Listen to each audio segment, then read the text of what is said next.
Good morning. We're going to talk a little bit today about the throttle. What I like to call the throttle are our legs. Our legs, our heels, our spur.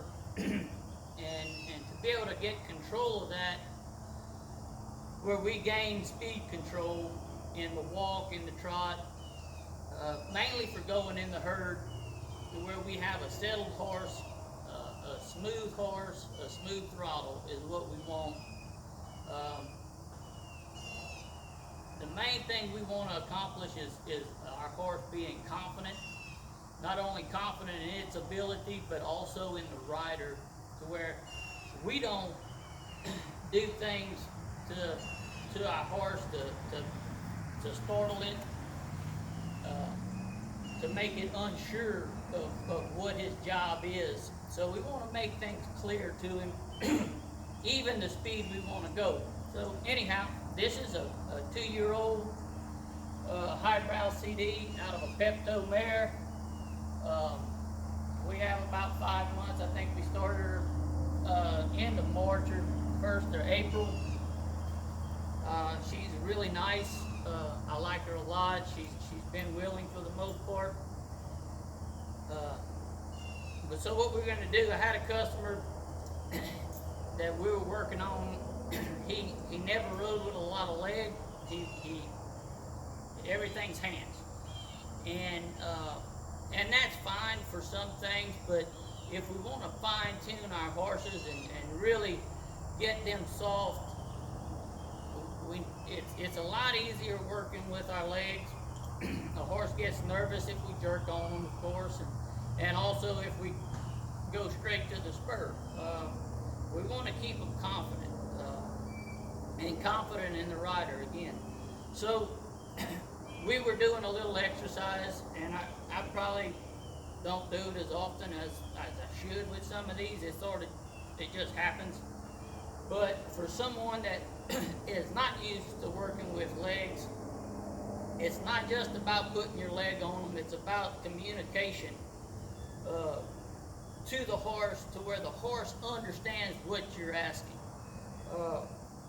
And that way the horse gets confident about the rider, and everybody's comfortable, everything is smooth, it's not sporadic.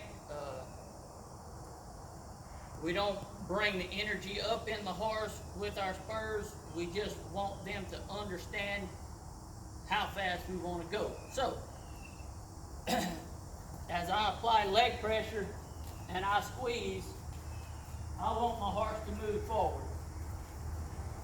If I sit and release my legs, I want them to slow down and come to a stop. The way we do this is being consistent in what we do. The same way every time, and our horse will understand a lot easier if we stay consistent. So if I release my legs, my horse stops. I like to bump my legs a little bit to get them to come back to me. Squeeze to go forward. Release my legs to stop. As you can see, I'm not really using my hands, and that's the point we want to get to, is to where I can use my legs to turn my horse by putting pressure to the outside. My horse moves this way, and if I increase my inside leg, my horse, just say we're gonna do circles.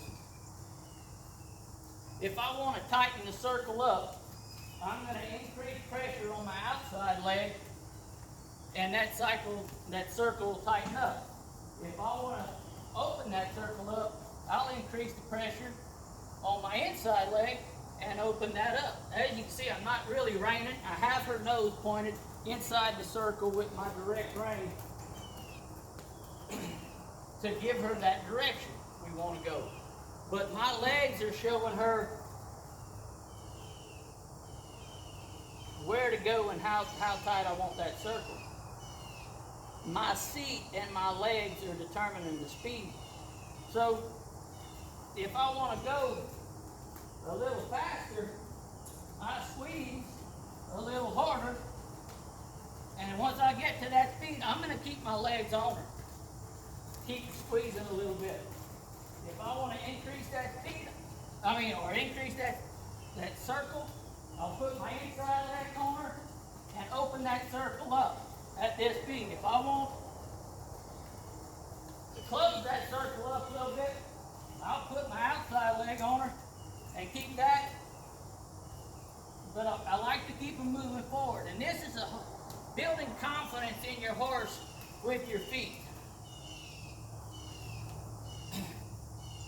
The more we do this, our horse gets used to our legs. It starts to understand what we're wanting of it. If your horse doesn't understand what you're asking them to do, it gets unsure of itself, and it starts thinking, what does this guy want me to do? And when they start doing that, it gets sporadic, because they're trying to figure out what you're asking. So if we keep it the same way all the time, they'll understand it more, and they won't be too jumpy. This horse, I can light a fire under if I want to, but if I keep my legs soft and just ask for what I need,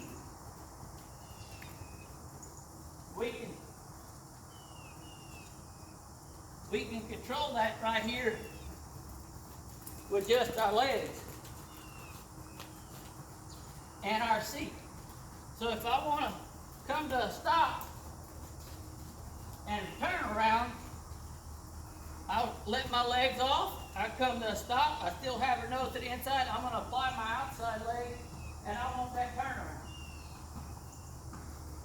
But I want her being soft and quiet in that. I don't want her nervous about my legs. And the only way you can do that is if she understands what I'm asking. So right around here, I'm going to tighten up that circle with my outside leg. I'm going to sit, apply my outside leg, and we're going to get that turnaround.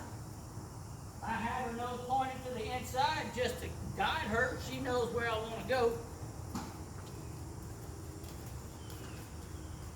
Outside leg, and get that turn. I'll bounce, outside leg, get that turn. Notice she didn't react in a way that was super responsive, but that's what we want. We don't want our horses jumping around when we're going into the herd. We want them calm. We want to be able to walk up there. We want to be able to stop or slow down. If we want to go here, stop, slow down. The more we work with our horse to get them to understand what we're asking them to do, life gets a lot easier. I hope that helps y'all, and we might do a few more of these. Y'all have a good day.